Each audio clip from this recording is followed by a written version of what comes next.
Hi guys. I apologize beforehand that the audio quality is terrible.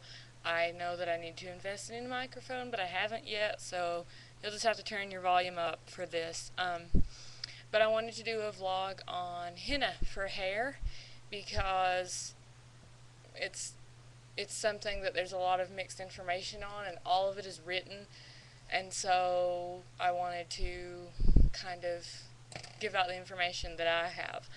Um, the henna that you can use to dye your hair with is the same henna that you put, with the tattoos.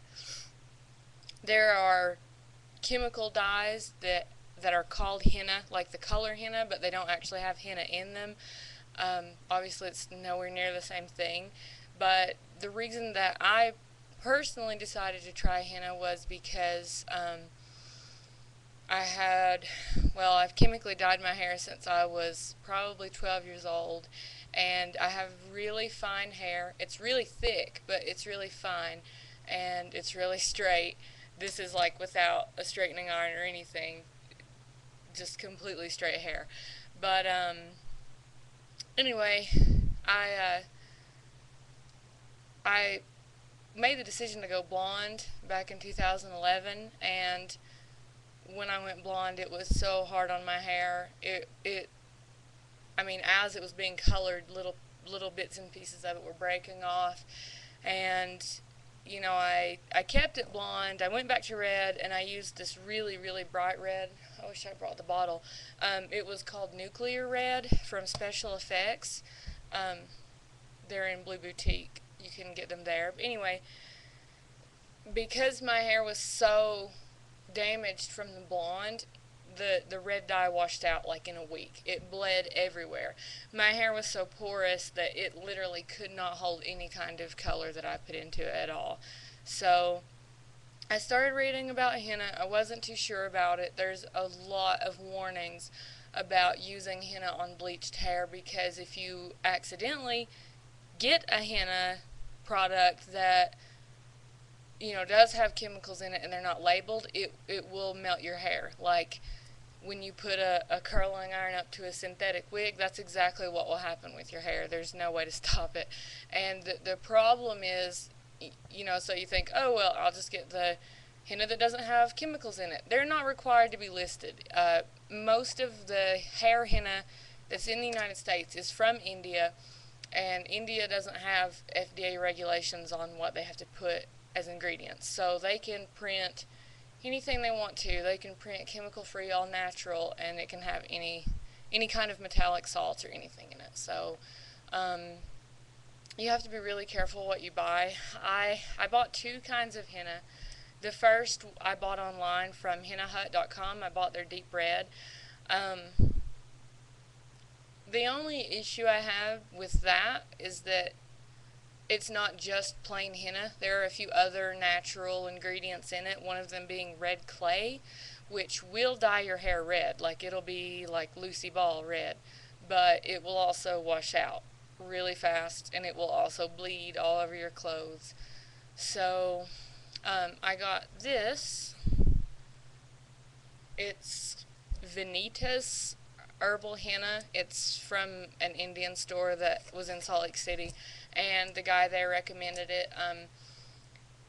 The reason I was hesitant to try this was because it was $4, so I mean, pretty cheap, but it says 100% herbal product right there.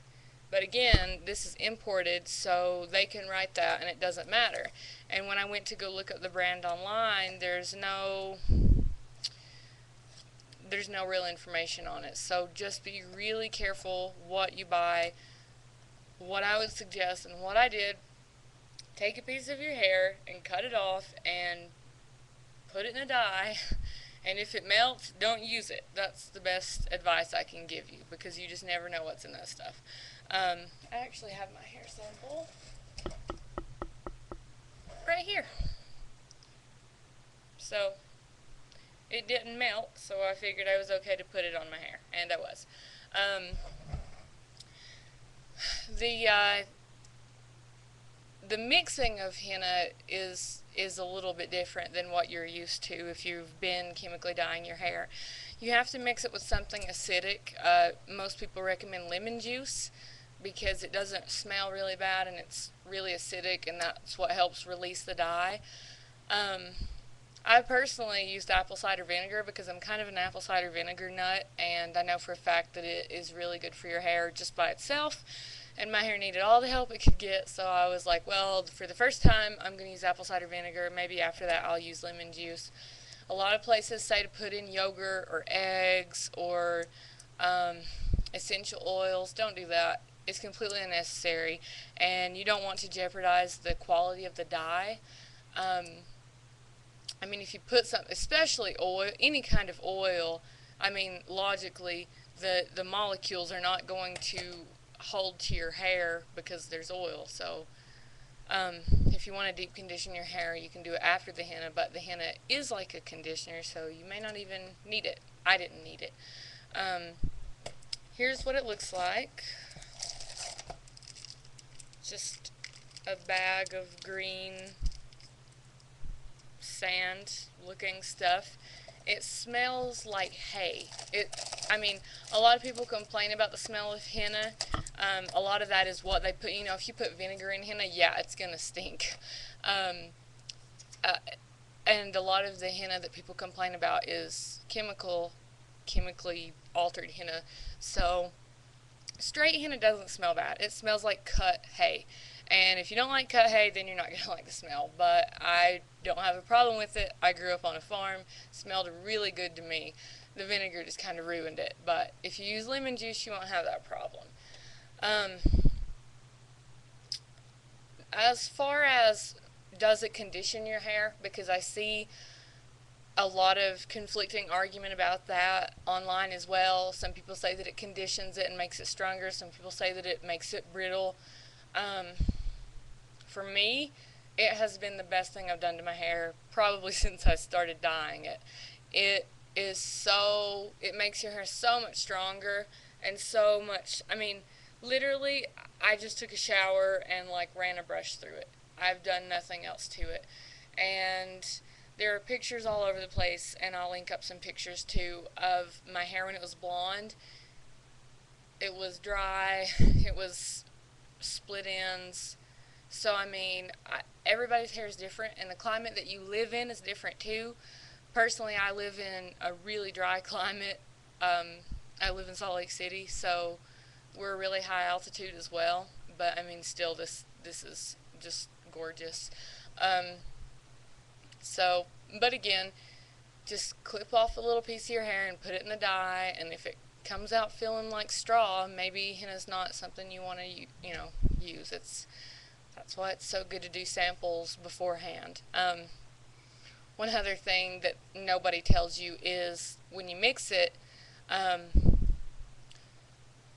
when you put in the lemon juice or the vinegar or whatever, I use a little bit of orange juice too. Um, don't don't mix it really thick, like thin it out a little bit. I would say about the consistency of mustard, because when I first put henna on my hair, I thought, well, I'll just mix it up really thick because then it won't splatter everywhere, and it like dried on my head, and I had to put water on it to moisten it because it was just like having rocks on my hair, and it tangled the back of my hair really bad. So however you apply it, just make sure that it's not too thick. And in advance, you want the henna to sit in the mix, usually about a day. I think I let mine sit like exactly 24 hours.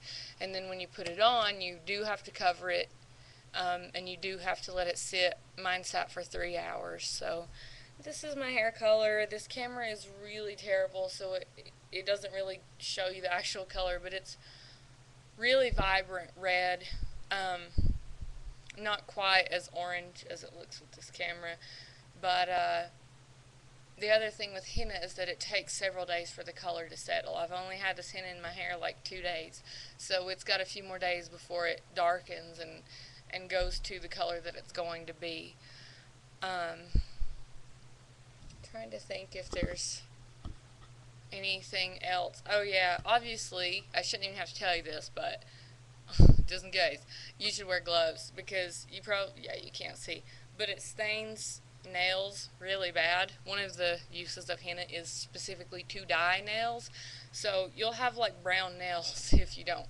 I really need to paint mine, so if you have nail polish, don't worry about it. If you don't wear nail polish, you probably want to make extra sure that you wear gloves and wash your hair and wash your hands as soon as you get out of the shower. Um, I'm going to link a few of the henna sites that have helped me. Number one being hennaforhair.com. Um, Also Henna Hut, which is where I bought the deep red henna. Um,